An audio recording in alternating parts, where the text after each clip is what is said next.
Hello मेरे प्यारे students, क्या हाल चाल। हमें उम्मीद है आप सब स्वस्थ होंगे, मस्त होंगे और आप सबकी तैयारी एकदम शानदार तरीके से चल रही होगी। तो एक बार फिर हाजिर है mission board exam 2025 topper revision series में। तो आपको टॉपर बनना है तो इस सेशन को करना है और हमारा क्रैश कोर्स चल रहा है। क्रैश कोर्स को देखिए और इसको देखिए, एकदम शानदार तरीके से आपको एग्जाम तक कंप्लीट रिवीजन करा देने वाले हैं और आपको 70 में 70 कोई नहीं रोक पाएगा। यदि क्या करते हैं, क्रैश कोर्स और इस सीरीज दोनों को एक साथ देखते हैं तो आपको 100% गारंटी है कि आपको 70 में 70 पाने से कोई रोक नहीं सकता। तो आइए शुरुआत करते हैं सेशन की। ये सारे क्वेश्चन हमारे पिछले बोर्ड एग्जाम में पूछे गए महत्वपूर्ण प्रश्न है। ये हमारा पार्ट 3 है। आज हम इस चैप्टर का कर देंगे क्या, द एंड, एकदम पोस्टमार्टम इस चैप्टर का कंप्लीट पोस्टमार्टम आज हो जाएगा। तो कह रहा है कि एक कार्बनिक पदार्थ के जलीय विलयन जिसमें 3 ग्राम पदार्थ 50 ग्राम जल में घुला है का क्वथनांक 100.51 डिग्री सेल्सियस पदार्थ के भार की गणना कीजिए। ये हमारा क्या था, होमवर्क में था, तो आपने आंसर तो दिया नहीं कमेंट में, तो आइए इसका आंसर करते हैं। तो डब्ल्यू ए बराबर कितना दिया है 3 और डब्ल्यू बी का मान कितना दिया है 50। तो कह रहा 3 ग्राम पदार्थ 50 ग्राम में जल में घुला है, तो मतलब विलय क्या 3 ग्राम और 50 ग्राम जल में घुला है, यानी डब्ल्यू बी 50 ग्राम है। और क्या दिया हमारा, ये डेल्टा टी भी दिया क्या 100 में से क्या करेंगे 100 डिग्री सेल्सियस घटा देंगे, जल का क्वथनांक कितना होता है घटा देंगे तो हमारा क्या रहेगा, इतना डिग्री सेल्सियस आ जाएगा। तो डेल्टा टी बी, तो डेल्टा टी बी बराबर हमारा फार्मूला क्या होता है, के बी इंटू डब्लू ए गुड़े 1000 बटे एम ए गुड़े डब्लू बी। तो यहाँ पर डेल्टा टी बी का मान कितना आया 0.51 और के बी का मान कितना 0.51 गुड़े डब्ल्यू ए का मान कितना दिया है 3 गुड़े 1000 बटे एम ए का मान क्या कर रहा है पूछ रहा है और डब्ल्यू बी का मान दिया कितना 50। इससे ए कट गया और 50 दूनी 100 यानी 20 यानी 60, यानी एम ए का मान कितना हो जाएगा 60 ग्राम प्रति मोल। तो हमारा एम ए का मान कितना आ गया 60 ग्राम प्रति मोल। हमारा क्या होगा अणु भार आ गया, ये हमारा क्या है अणु भार। तो हमें उम्मीद है यहाँ तक आपको कोई डाउट नहीं होगा। तो बढ़ते हैं अगले क्वेश्चन की तरफ। तो देखिए अगला क्वेश्चन हमारा क्या कर रहा है कि 0 डिग्री सेल्सियस ताप पर 0.45 ग्राम ग्लूकोज को 250 मिली जल में घोलकर विलयन बनाया गया है, इसका परासर दाब क्या है।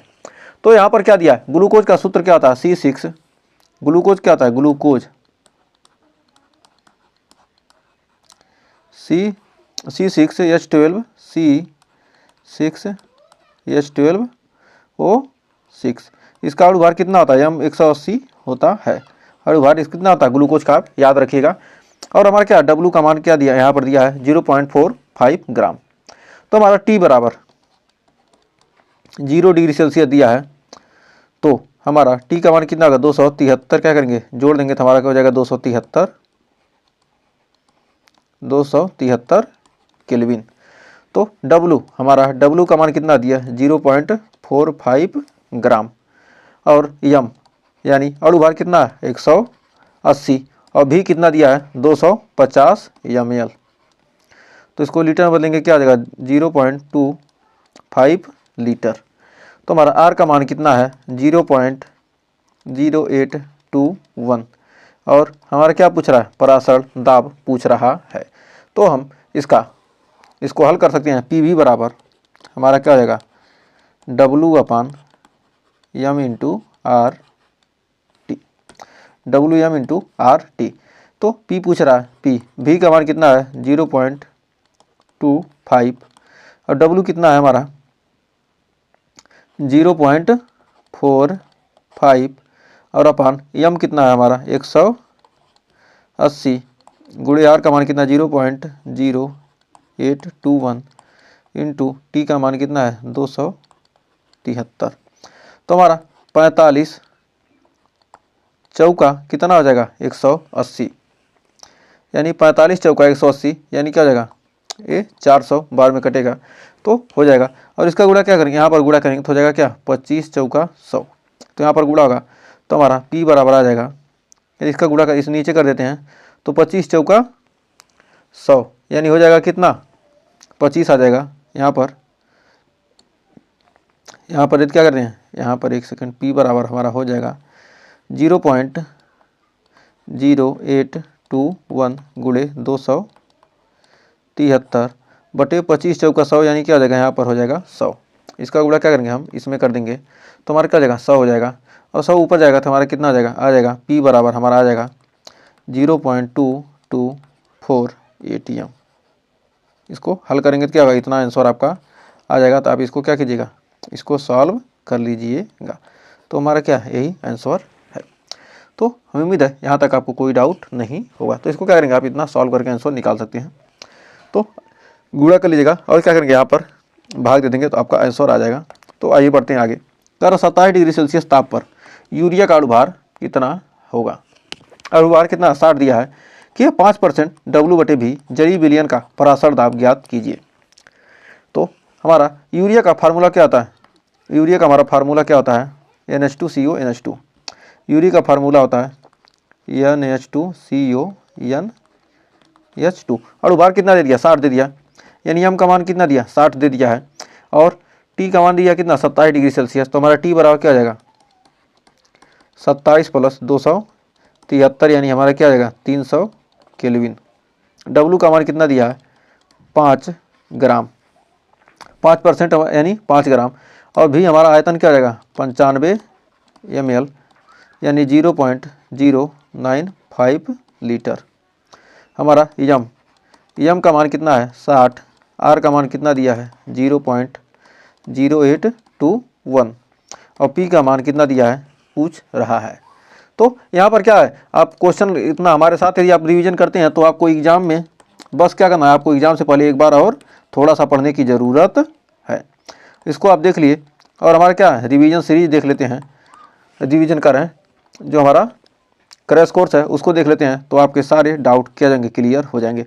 तो P × 0.095 बराबर 5/60 गुणे कितना देगा, R का मान कितना 0.0821 गुणे 300।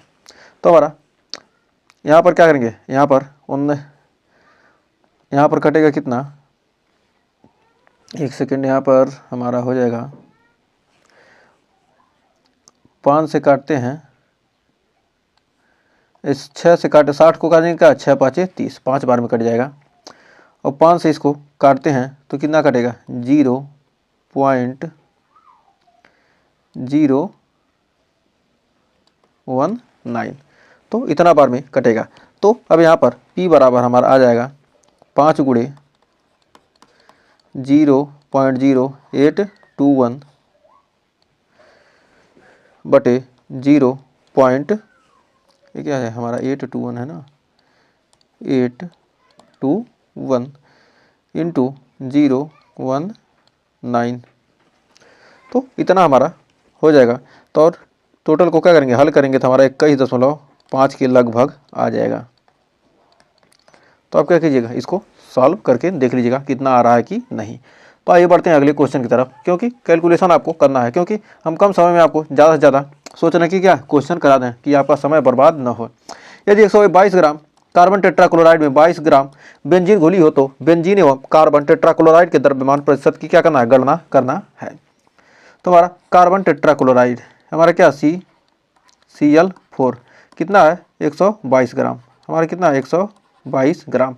इसमें क्या किया गया, हमने 22 ग्राम बेंजीन घोल दिया है, हमने क्या किया बेंजीन घोल दिया C6H6, यानी हमने क्या किया 122 ग्राम टेट्राक्लोराइड में 22 ग्राम क्या किया हमने बेंजीन घोल दिया हो। तो बेंजीन एवं कार्बन टेट्राक्लोराइड के द्रव्यमान प्रतिशत की गणना कीजिए। तो परसेंटेज बेंजीन,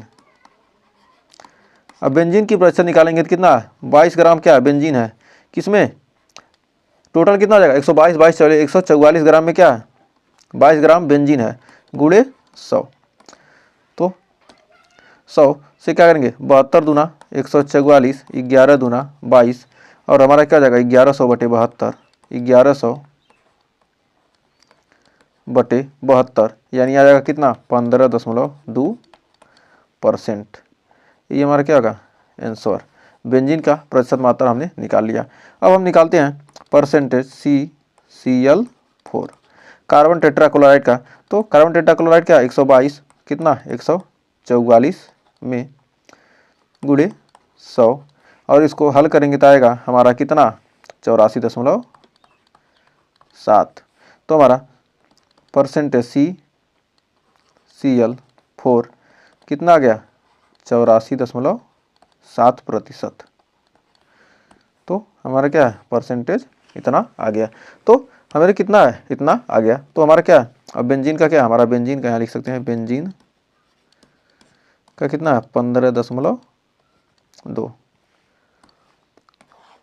तो टोटल क्या 100% हो जाएगा। तो हमें उम्मीद है यहाँ तक आपको कोई डाउट नहीं होगा। तो बढ़ते हैं अगले क्वेश्चन की तरफ।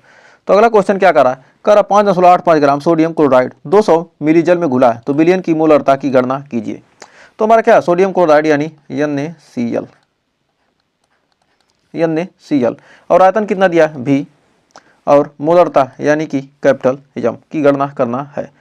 तो हमारा WA बराबर हमारा कितना गया 5.85 दिया है, WA का मान दिया है हमारा।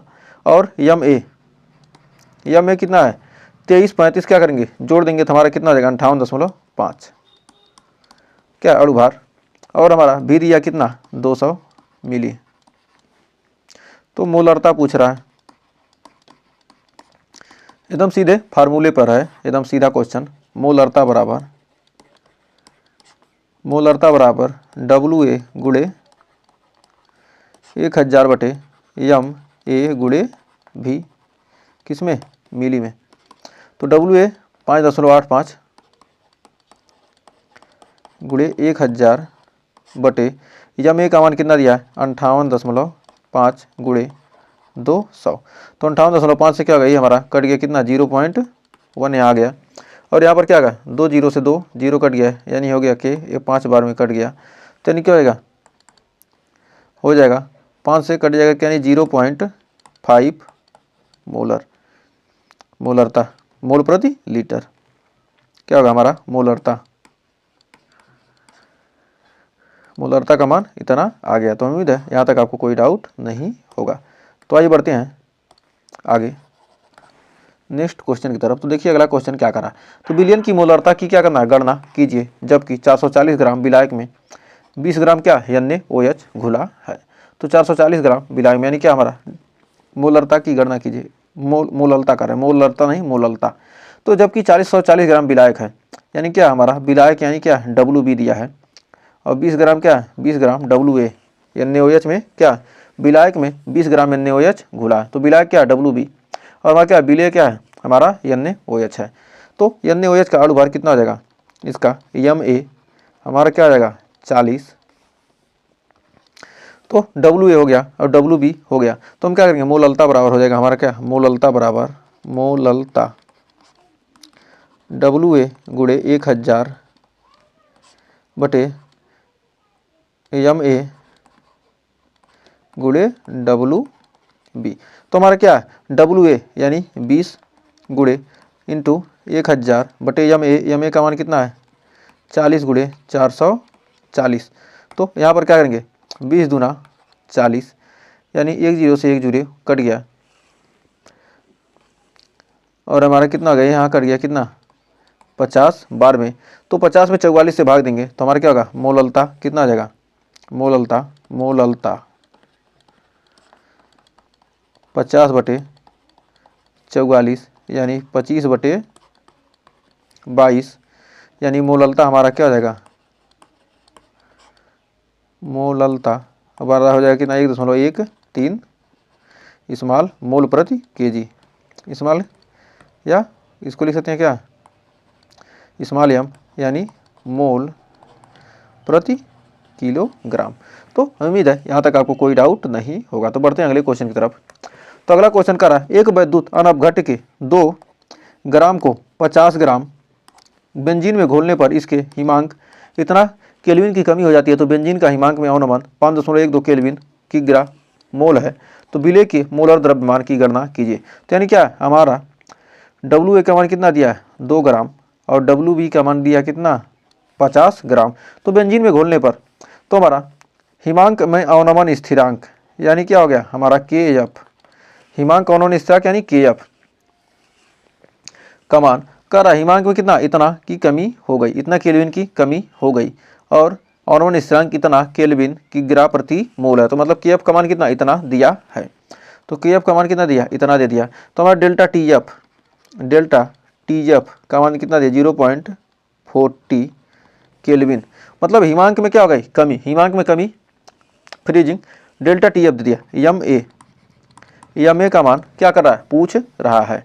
तो मोलर द्रव्यमान यानी एम ए का मान पूछ रहा है। डब्ल्यू ए कितना था, 2 ग्राम था। और डब्ल्यू बी 50 ग्राम बेंजीन में क्या किया, घोल दिया। डब्ल्यू बी यानी क्या किया, 50 ग्राम बेंजीन में घोल दिया। क्या 2 ग्राम को क्या किया, 50 ग्राम बेंजीन में घोल दिया। तो विलेय बटे विलेय और विलायक यानी हमारा, और के एफ बराबर कितना दे दिया हमारा 5.12।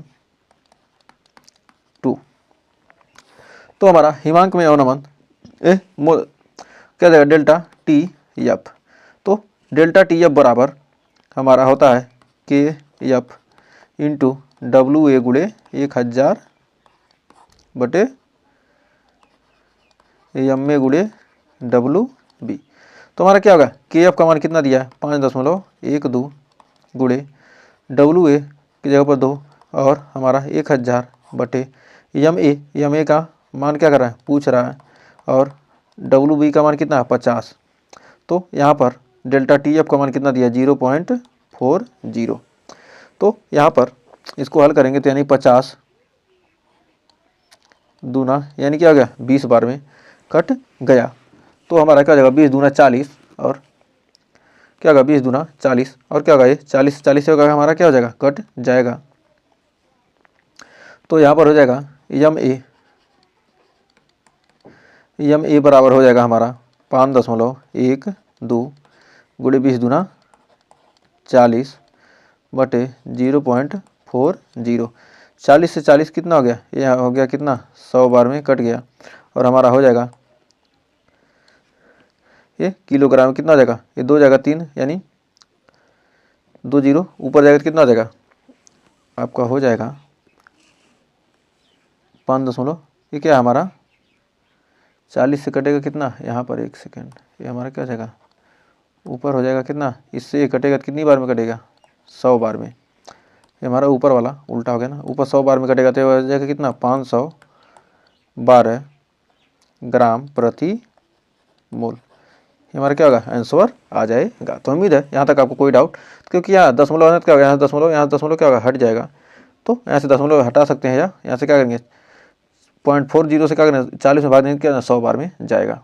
तो उम्मीद है यहाँ तक कोई डाउट नहीं होगा। तो अगले क्वेश्चन की तरफ कर, 45 ग्राम एथिलीन ग्लाइकाल C2H6O2 को 600 ग्राम जल में मिलाया गया, तो विलयन के हिमांक में अवनमन तथा हिमांक की गणना कीजिए। तो हिमांक में अवनमन यानी क्या है, डेल्टा टी एफ, और हिमांक की गणना यानी टी एफ पूछ रहा है। और 600 ग्राम क्या किया गया है, जल में मिलाया गया है। तो जल का की एफ कितना आ जाएगा 1.86 और टी मतलब कितने डिग्री पर क्या होता है, 0 डिग्री पर क्या होता है, 0 डिग्री सेल्सियस पर बर्फ जमता है। तो हमारा अब डब्ल्यू ए इसका अणु भार कितना आ जाएगा, डब्ल्यू ए कितना है 45 ग्राम दिया है। 45 ग्राम एथिलीन को क्या किया 600 ग्राम जल में, यानी डब्ल्यू बी बराबर क्या है 600 ग्राम है। और एम ए इसका अणु भार एथिलीन ग्लाइकॉल का मतलब 12 6 18 और 32 32 क्या हो जाएगा कितना है 16 दूना 32 8 16 दूना 32 6 38 38 4 42 20 62 क्या हो जाएगा हमारा 62 हो जाएगा।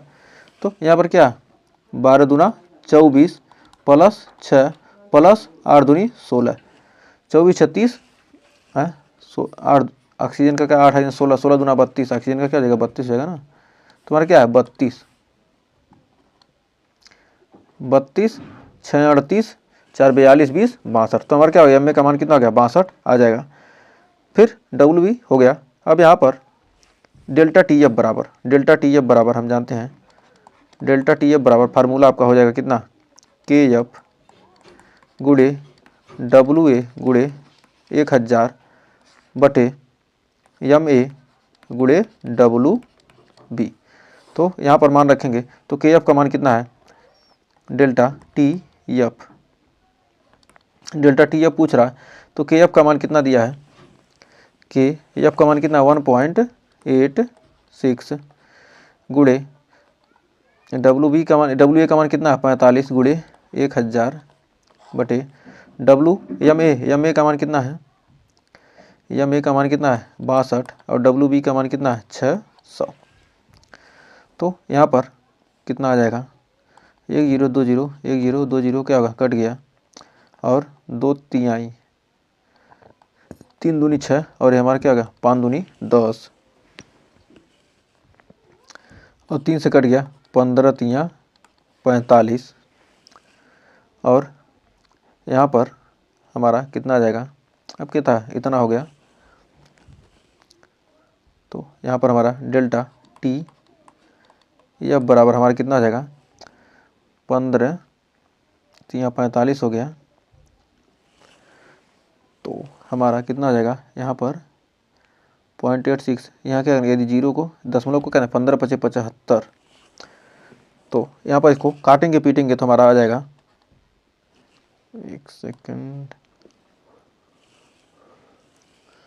62 3 से काटेंगे 31 दूना 62 31 दूना 62 2 बार में और 31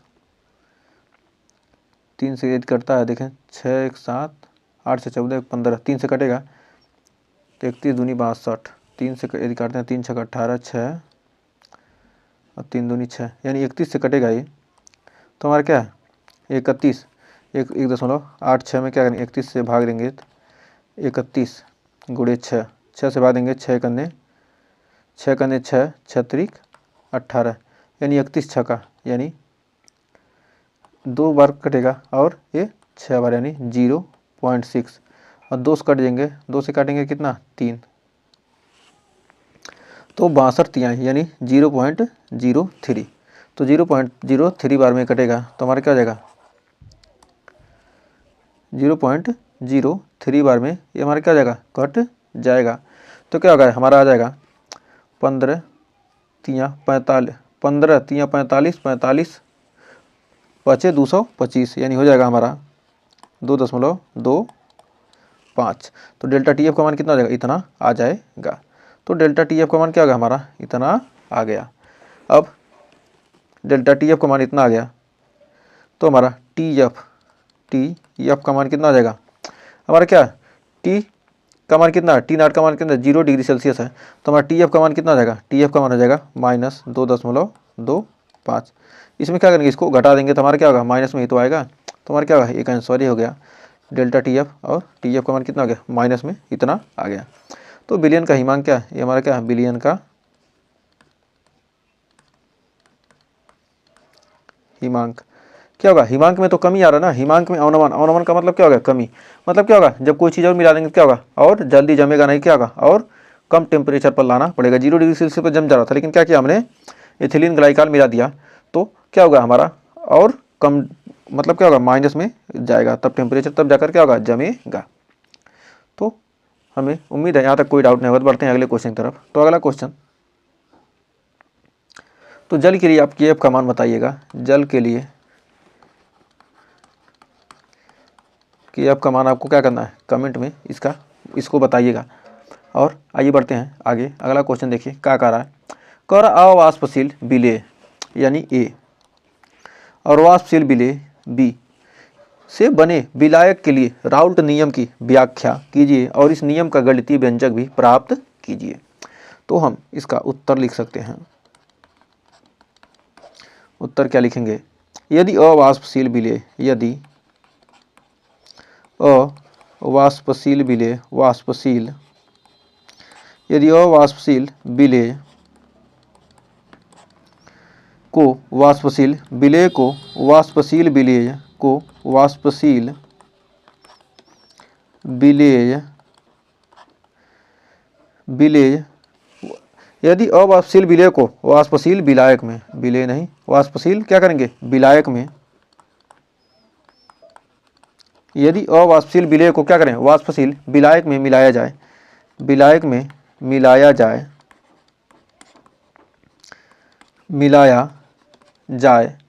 तो वाष्प दाब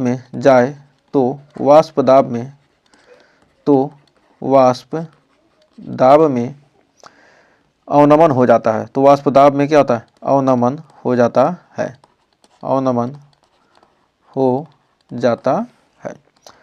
वाष्प दाब में क्या होता है? अवनमन हो जाता है, जिसे विलयन का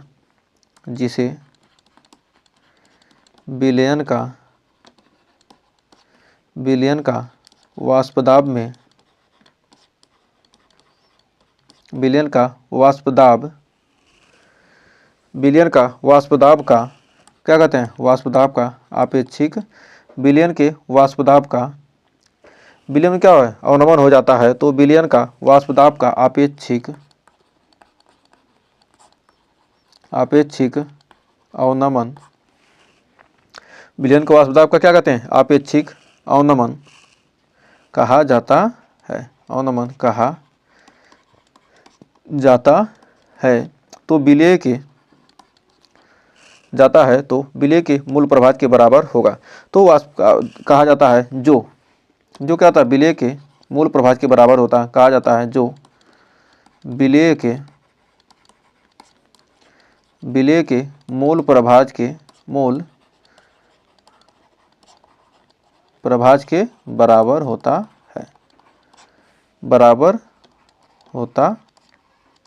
है, तो हमारा क्या है? वाष्पशील विलय को वाष्पशील विलायक में क्या किया गया? अवाष्पशील विलय और वाष्पशील विलायक। तो क्या करें? अवाष्पशील विलय को क्या करते हैं? वाष्पशील विलायक में मिलाया जाता है। तो वाष्प दाब में क्या होता है? अवनमन हो जाता है। तो जिसे विलयन का वाष्प दाब का अपेक्षिक अवनमन कहा जाता है, जो विलय के क्या होता है? मूल प्रभाज के बराबर होता है। तो यानी पी नॉट बी माइनस क्या पी बटे हमारा क्या आएगा? पी नॉट बी बराबर क्या रहेगा हमारा? एक्स ए।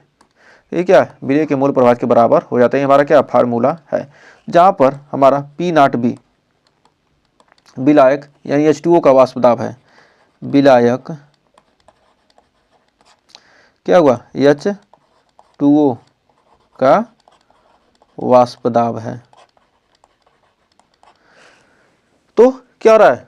जब क्या करेंगे हम उसमें अवाष्पशील क्या करेंगे? कोई विलय मिला देंगे तो क्या होगा? उसका घट जाएगा, यानी क्या हो जाएगा? कम हो जाएगा।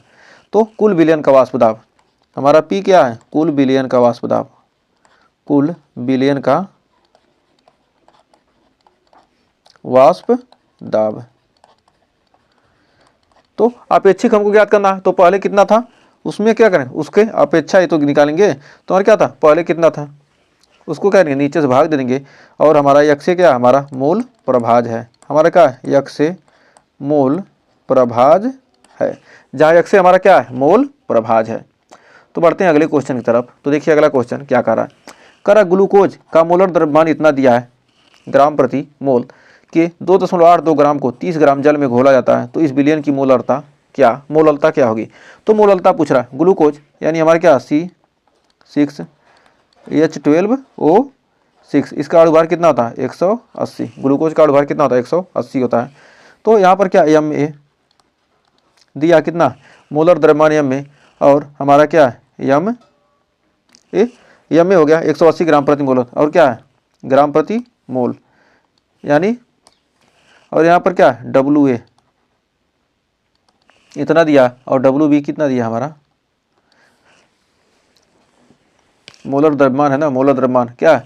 इतना ग्राम WA, और हमारा क्या है? WB है। तो हमारा क्या होगा? WA कितना दिया है? WA दिया कितना? 2.82। हमारा क्या है? WB कितना दिया है? 30 ग्राम।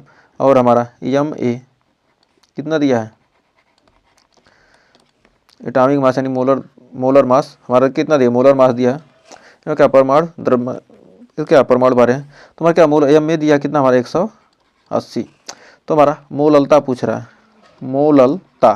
तो मोललता यहाँ पर पूछ रहा है, तो हमारा मोललता का सूत्र हो जाएगा क्या? मोललता बराबर WA गुणे 1000 बटे Ma गुणे WB किसमें? ग्राम में। तो हमारा क्या होगा? WA का मान कितना दिया है? 2.82 गुणे 1000 बटे हमारे Ma का मान कितना दिया? 180, और WB का मान दिया कितना? 30। तो हम इसको यहाँ पर हल करेंगे तो 1 0 से 1 0 यहाँ पर कट गया, 1 0 से 1 0 यहाँ पर कट गया,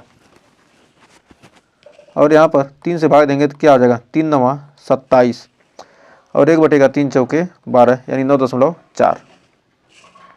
तो हमारा क्या आ जाएगा, यहाँ पर आ जाएगा कितना 94 बटे, तो यहाँ पर क्या होगा 1 0 से 1 0, 1 0 से 1 0 कट गया, तो कितना आ गया, यहाँ पर 2 अंक पे दशमलव है ना, 1 सेकेंड, यहाँ पर दशमलव कितना था 2 अंक पे है, तो दशमलव यहाँ पर 2 अंक पे ही रहेगा, तो क्या होगा 9.4, यानी क्या करेंगे इसको 94 बटे क्या लिख सकते हैं 180। तो हमारा कितना हो जाएगा, मोललता हमारा हो जाएगा, क्या दशमलव हटाएंगे तो क्या होगा 94 बटे 180, तो हमारा मोललता कितना हो जाएगा हमारा 0.522 स्मॉल मोल प्रति किलोग्राम। तो बढ़ते हैं अगले क्वेश्चन की तरफ। तो अगला क्वेश्चन कर रहा मोलल अवनमन स्थिरांक की परिभाषित कीजिए और इतना ग्राम एथिलीन ग्लाइकॉल यानी C2H6O2 के 300 ग्राम जल में बने जलीय विलयन के हिमांक की गणना कीजिए और जल के मोलल अवनमन स्थिरांक का मान इतना किलोग्राम मोल प्रति मोल तथा जल का हिमांक इतना दिया है तब। तो हमारे क्या मोलल अवनमन स्थिरांक यानी KF का मान पूछ रहा है, KF को क्या करना है परिभाषित करना है, और इसका हमारा MA का मान हमारा कितना आ जाएगा 12 दूना 24 प्लस 6 प्लस 32। तो हमारा पहले मोलल अवनमन स्थिरांक की गणना कर लेते हैं। पहले मोलल अवनमन स्थिरांक की क्या करेंगे, हम पहले परिभाषा लिख देते हैं। तो हम लिख सकते हैं कि मोलल अवनमन स्थिरांक बराबर मोलल अवनमन स्थिरांक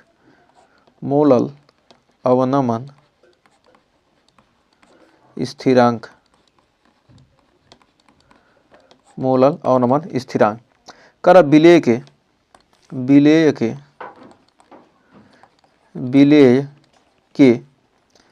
1 ग्राम अणु को विलेय के 1 ग्राम अणु को विलेय के 1 ग्राम अणु को विलायक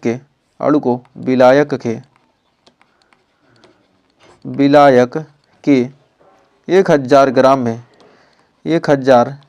में घोलने पर 1000 ग्राम में घोलने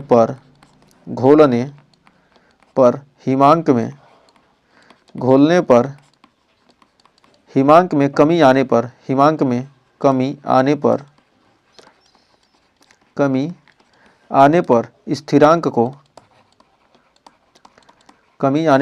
स्थिरांक को मोलल अवनमन स्थिरांक कहते हैं,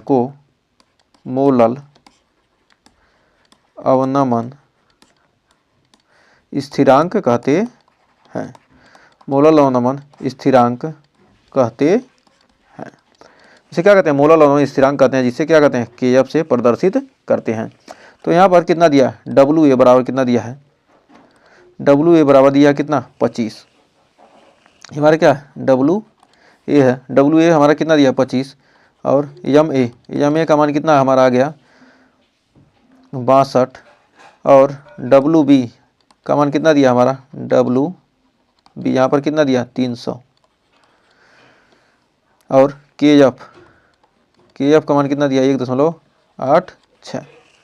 तो मोलल अवनमन स्थिरांक यानी KF का मान कितना दिया 1.86। तो हमारा डेल्टा TF बराबर कितना आ जाएगा KF गुणे WA गुणे 1000 बटे MA गुणे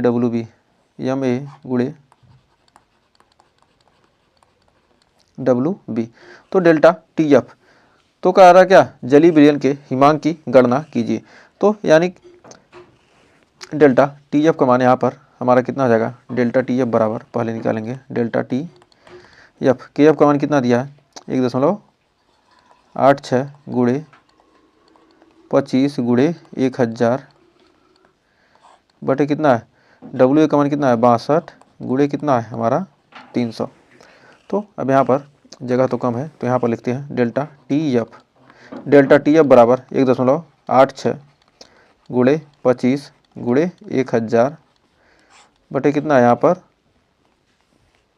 यहाँ पर कितना है, यहाँ पर है, तो यहाँ पर कितना हमारा 62 गुणे कितना है 300। तो इसको 0.5 हटाने के लिए तो यहाँ पर क्या करेंगे हम, 300 से 1 0 2 0 क्या आ जाएगा हमारा, कट जाएगा। तो हमारा कट जाएगा तो हमारा क्या है 62 6 62 यानी 0.03। और हमारे क्या करें, यहाँ से काटेंगे तो 0.01 क्या आएगा, ये हमारा कट जाएगा। और क्या होगा 25 दाइम 250 और डेल्टा टी एफ का मान कितना आएगा 0.01 गुणे कितना होगा 250 और 2 अंक पे दशमलव लग जाए, यानी कितना आ जाएगा 2.5। तो डेल्टा टी एफ बराबर क्या होता है T nought F minus T F. तो T nought F minus T F, तो डेल्टा टी एफ का मान कितना आ गया 2.5 और डेल्टा टी नॉट एफ का मान कितना 273.15 माइनस टी एफ। तो हमारा क्या आ जाएगा टी एफ का मान आ जाएगा, यहाँ पर टी एफ का मान आ जाएगा 270.6। तो क्या होगा टी एफ को क्या इधर लाएंगे और इसको क्या इधर लाकर घटा देंगे, 2.70 क्या आ जाएगा केल्विन आ जाएगा। तो हमारा क्या आ जाएगा, यही हमारा आंसर हो जाएगा। तो हमें उम्मीद है यहाँ तक आपको कोई डाउट नहीं होगा। तो आइए बढ़ते हैं अगले क्वेश्चन की तरफ। तो अगला क्वेश्चन कह रहा है कि 20 डिग्री सेल्सियस पर किसी पदार्थ के 45 ग्राम प्रति लीटर विलयन का पराशर दाब 3.2 वायुमंडल है। तो विलयन स्थिरांक के मान की गणना कीजिए और पदार्थ का आणविक द्रव्यमान 3.42 है। तो 20 डिग्री सेल्सियस पर यानी टी का मान कितना दिया है 20 डिग्री सेल्सियस यानी क्या जाएगा हमारा 293 केल्विन। और डब्लू हमारा दिया कितना 45 ग्राम प्रति लीटर। और हमारा दाब दिया है यानी वायुमंडलीय दाब पी का मान कितना दिया है इतना। तो विलयन का स्थिरांक के मान की गणना कीजिए, यानी आर का मान क्या पूछ रहा है, आर का मान पूछ रहा है और एम का मान यहाँ पर दे दिया इतना। तो पी भी बराबर हमारा हो जाएगा क्या W upon M into R into T. तो हमारा पी का मान कितना दिया 3.2, भी कितना दिया 1 लीटर आयतन में प्रति लीटर, तो 1 लीटर दिया है। डब्लू का मान कितना दिया हमारा 45 और एम का मान कितना दिया 342। आर का मान पूछ रहा है, टी का मान कितना है 293। तो हमारा आर का मान कितना आ जाएगा 0.083। तो हमारा क्या आर का मान इतना आ जाएगा। तो यहाँ पर लिख सकते हैं एटीएम लीटर प्रति केल्विन प्रति मोल। तो हमारा हो जाएगा यहाँ पर आंसर। तो हमें उम्मीद है यहाँ तक आपको कोई डाउट नहीं होगा। तो इसको सॉल्व करेंगे तो कितना आर का मान हमारा इतना ही आएगा। तो बढ़ते हैं अगले क्वेश्चन की तरफ। तो अगला क्वेश्चन करा एक जलीय विलयन में 12.48 ग्राम बेरियम क्लोराइड 1 किग्रा जल में घुला है तो 373.0832 केल्विन पर उबलता है। तो बेरियम क्लोराइड के वियोजन की मात्रा की गणना कीजिए। अब के बी बराबर इतना दिया है और BaCl2 का मोलर द्रव्यमान इतना दिया है। तो यहाँ पर कितना है डब्ल्यू दिया इतना और बेरियम क्लोराइड यानी BaCl2। तो और WB का मान कितना दिया है यहाँ पर 1000 ग्राम और TB जल में घुला है तो TB का मान कितना दिया है 373, यानी हमारा क्या है हमारा TB है। तो बेरियम क्लोराइड की वियोजन की मात्रा यानी क्या पूछ रहा है, इसका वियोजन की मात्रा क्या पूछ रहा है यहाँ पर अल्फा का मान पूछ रहा है। तो डेल्टा TB बराबर क्या हो जाएगा हमारा TB minus T not TB not. तो क्या हमारा TB का मान कितना दिया है 300, TB का मान हमारा कितना दिया है 373.0832 माइनस TB नॉट का मान कितना दिया 373। तो हमारा क्या होगा TB नॉट का मान क्या आ जाएगा यहाँ पर घुला तो जल में घुला तो क्या हमारा TB नॉट का मान क्या आ जाएगा TB नॉट का मान। तो जल में घुला तो हमारा क्या हो जाएगा TB नॉट का मान हो जाएगा कितना TB नॉट का मान कितना है 373 केल्विन हो जाएगा। तो हमारा क्या होगा 373 घटा देंगे तो हमारा 0.0832 आ जाएगा कितना डेल्टा TB का मान। तो डेल्टा TB का मान हमारा इतना आ गया। तो डेल्टा TB बराबर होता है कितना डेल्टा टी बी बराबर होता है आई इंटू के बी इंटू डब्लू ए गुणे 1000 गुणे एम ए गुणे डब्लू बी। तो हमारा क्या डेल्टा टी बी का मान कितना है 0.083 और आई का मान क्या पूछ रहा है वियोजन की मात्रा पूछ रहा है और के बी का मान कितना है 0.52। किसके लिए जल के लिए क्या होता है के बी का मान कितना होता है 0.52 गुणे डब्लू ए का मान कितना दिया है हमारा 12.48 गुणे 1000 बटे हमारा डब्लू बी का मान कितना दिया है और यहाँ पर डब्लू बी एम ए का मान कितना है हमारा एम ए हमारा क्या अणुभार BaCl2 का अणुभार हमारा कितना दिया है BaCl2 का मोलर द्रव्यमान कितना दिया है हमारा 208.34 और हमारा डब्लू बी का मान कितना दिया 1000। तो हमारा 1000 तो आई का मान हमारा यहाँ पर हल करेंगे कितना आएगा 2.67। इसको हल करने पर आई का मान आएगा। तो आई का मान कितना आ गया हमारा 2.67। इसको हल करेंगे टोटल इतना आ जाएगा। अब हम वियोजन की मात्रा पूछ रहा है तो अल्फा का मान तो BaCl2 हमारा क्या होगा Ba डबल प्लस और 2Cl माइनस। ये क्या था पहले 1 था तो क्या हो गया यह अल्फा वियोजित हो गया और ये हमारा क्या होगा 2 अल्फा वियोजित हो गया। तो यानी क्या होगा अल्फा वियोजित हुआ तो 1 माइनस अल्फा निकलेगा। तो क्या हमारा आई का मान कितना आ जाएगा यहाँ से आई का मान हो जाएगा 1 minus alpha plus alpha plus 2 alpha. तो आई का मान क्या आ जाएगा 1 माइनस अल्फा प्लस क्या करेंगे सभी को जोड़ देंगे तो हमारा आई का मान निकल के आ जाएगा। तो अल्फा से अल्फा कट गया यानी 1 माइनस 2 अल्फा आई बराबर आ गया। तो हमारा आई का मान कितना है 2.67।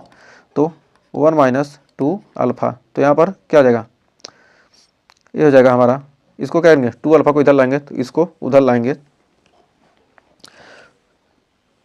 इसको क्या करेंगे इधर लाएंगे 1 माइनस क्या है 1 प्लस 2 अल्फा है ना ये हमारा क्या 1 प्लस 2 अल्फा है। तो क्या होगा हमारा 2 अल्फा का मान कितना आ जाएगा 2 अल्फा का मान हो जाएगा 1.67। तो हमारा अल्फा बराबर क्या हो जाएगा 0.83। तो हमारा क्या होगा यही आंसर हो जाएगा। तो उम्मीद है यहाँ तक आपको कोई डाउट नहीं होगा। तो बढ़ते हैं अगले क्वेश्चन की तरफ। तो देखिए अगला क्वेश्चन क्या कह रहा है NaCl का 1.2% बिलियन ग्लूकोज के 7.2% बिलियन के समपरासारी NaCl बिलियन के 1/2 गुणांक की क्या गणना करना है। तो करा M1 NaCl का क्या हो जाएगा 58.5 और W1 का मान कितना है इतना और W2 का मान दिया 7.2।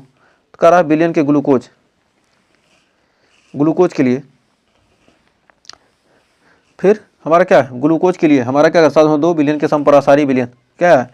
तो यहाँ पर क्या I2 बराबर क्या हमारा I2 बराबर 1 हो जाएगा। तो हमारा क्या होगा ग्लूकोज का M2 का मान कितना आ जाएगा 180। तो इसके समपरासारी बिलियन यानी समपरासारी बिलियन है यानी P1 बराबर क्या है P2 बराबर P2 है। तो समपरासारी बिलियन के लिए तो हमारे NaCl के लिए हमारा NaCl के लिए हमारा क्या हो जाएगा P1 बराबर हो जाएगा हमारा क्या I1 C1R T। तो हमारा क्या होगा NaCl के लिए NaCl हमारा क्या होगा I का मान क्या होगा NaCl के लिए फिर ग्लूकोज के लिए ग्लूकोज के लिए हमारा P2 बराबर क्या हो जाएगा हमारा I2 C2R हमारा समीकरण नंबर 2। तो हमारा I1 C1 बराबर क्या रहा है P1 बराबर P2 हो जाएगा। P1 बराबर क्या है P1 बराबर P2 है क्योंकि क्या समपरासारी बिलियन है। तो हमारा क्या जब समपरासारी बिलियन है तो हमारा क्या होगा P1 बराबर P2 तो यानी क्या हो जाएगा I1 C1 बराबर क्या हो जाएगा हमारा I1 C1 बराबर क्या हो जाएगा हमारा एक सेकेंड थोड़ा सा। तो हमारा क्या हो जाएगा I1 C1 बराबर क्या हो जाएगा हमारा I1 C1 R T बराबर I2C2RT, RT से RT हमारा क्या हो गया, यहाँ पर कट गया, तो I1 बराबर हो जाएगा, और C1 में क्या हो जाएगा हमारा W1 अपान M1, I2 W2 अपान M2। तो अब यहाँ पर हल करेंगे तो हमारा क्या हो जाएगा, I1 बराबर W1 का मान कितना है 1.2 और M1, तो W1 क्या है 1.2 और M1 का मान कितना है 58 क्या 58.5 बराबर हमारा क्या है I2 का मान कितना है हमारा 1। ग्लूकोज के लिए क्या, ग्लूकोज क्या होगा वियोजित तो होगा ना, तो ग्लूकोज के लिए क्या होगा I का मान कितना होगा 1, तो हमारा हो जाएगा इतना, यहाँ पर हो जाएगा 7.2 अपान 180, तो हमारा 12 छक 72 और 12 15 हवा में 80, 12 छक 72 12 15 80, तो 12 छक 72 हो गया और 12 15 हम 80, यानी हमारा हो जाएगा यहाँ पर 15 बार में कट गया। तो अब यहाँ पर कितना हो जाएगा हमारा 6 दूनी, यहाँ पर क्या हो जाएगा 6 दूनी 12, और I1 का मान हमको निकालना है, तो क्या हो जाएगा I1 बराबर क्या है हमारा 58.5 बटे यहाँ पर क्या हो जाएगा 15 दूना 30, 58.5 15 दूना 30 यानी 1.95, तो हमारा I1 का मान कितना हो जाएगा 1.95। तो हमारा क्या है, तो NaCl बिलियन के लिए क्या 1/2 गुणांक का मान कितना आ जाएगा I1 बराबर का 1.95। तो हमें उम्मीद है यहाँ तक आपको कोई डाउट नहीं होगा और अच्छे से क्लियर हो गया होगा। तो आपके लिए एक होमवर्क है, आप क्या कीजिएगा इसको कमेंट में बताइएगा।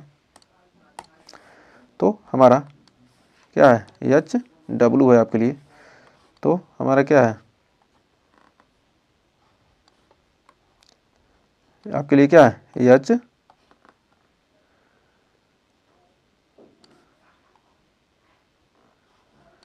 आपके लिए क्या है हमारा,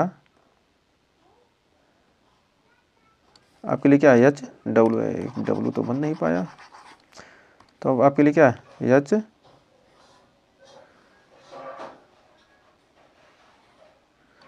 तो आपके लिए क्या है HW, एक छोटा सा देते हैं, आपके लिए क्या है ये HW है। होमवर्क आपको क्या करना है, I बराबर क्या है, यदि I बराबर 2 किसके लिए होगा A B C D, इसमें से क्या करना आपको बताना है NaCl के लिए कि Al2SO4 का होल थराइस के लिए कि यूरिया के लिए कि BaCl2 के लिए, तो I का मान किसके लिए 2 होगा, इसको क्या करना आपको कमेंट में बताना है इसका आंसर। और इस चैप्टर का हमारा हो गया का द एंड, इस चैप्टर का हमने द एंड कर दिया है। तो आपने सेशन को लास्ट देखा तो आपका बहुत बहुत धन्यवाद। तो हमने 3 चैप्टर में इस लेक्चर का क्या कर दिया, इस चैप्टर का क्या दिया है क्या द एंड। हमें उम्मीद है इस चैप्टर के सारे क्वेश्चन आपको अच्छे से क्लियर हो गए होंगे और सेशन भी पसंद आया होगा। तो मिलेंगे एक और नए चैप्टर के साथ नेक्स्ट वीडियो में, तब तक के लिए टेक केयर।